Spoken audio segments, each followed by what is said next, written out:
Bacaan firman kita hari ini terdapat pada Wahyu pasal 9. Sangkakala yang kelima. Lalu malaikat yang kelima meniup sangkakalanya, dan aku melihat sebuah bintang yang jatuh dari langit ke atas bumi, dan kepadanya diberikan anak kunci lubang jurang maut. Maka dibukanyalah pintu lubang jurang maut itu, lalu naiklah asap dari lubang itu bagaikan asap tanur besar, dan matahari dan angkasa menjadi gelap oleh asap lubang itu. Dan dari asap itu berkeluaranlah belalang-belalang ke atas bumi, dan kepada mereka diberikan kuasa sama seperti kuasa kalajengking-kalajengking di bumi.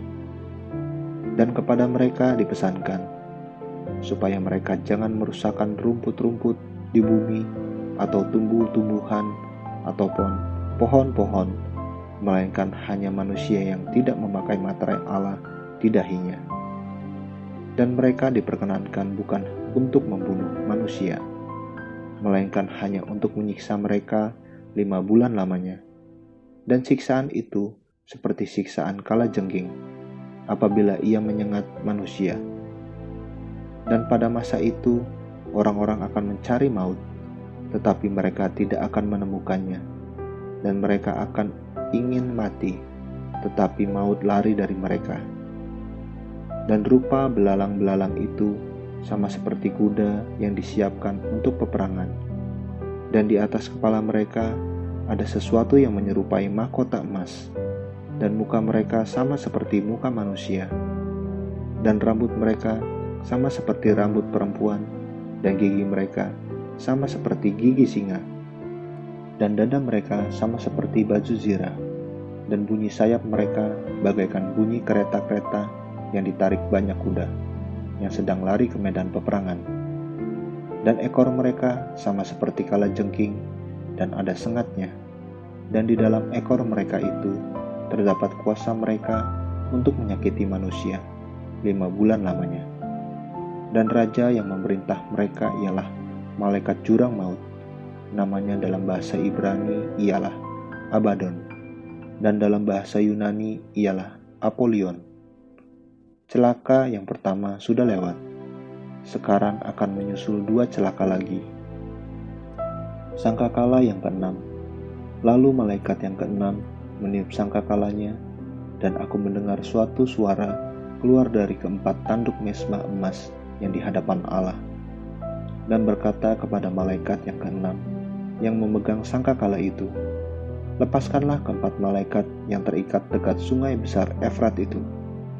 Maka dilepaskanlah keempat malaikat yang telah disiapkan bagi jam dan hari, bulan dan tahun, untuk membunuh sepertiga dari umat manusia.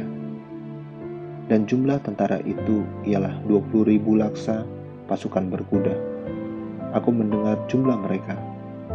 Maka demikianlah aku melihat dalam penglihatan ini kuda-kuda dan orang-orang yang menungganginya.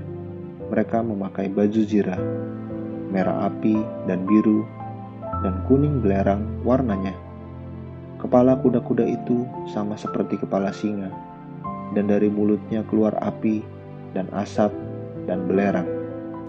Oleh ketiga malapetaka ini dibunuh sepertiga dari umat manusia, yaitu oleh api dan asap dan belerang yang keluar dari mulutnya. Sebab kuasa kuda-kuda itu terdapat di dalam mulutnya dan di dalam ekornya. Sebab ekornya sama seperti ular.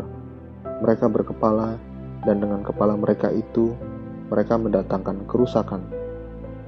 Tapi manusia lain yang tidak mati oleh malapetaka itu tidak juga bertobat dari perbuatan tangan mereka.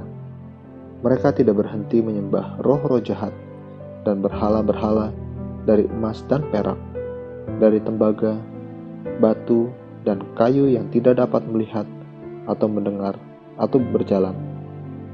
Dan mereka tidak bertobat daripada pembunuhan, sihir, percabulan, dan pencurian.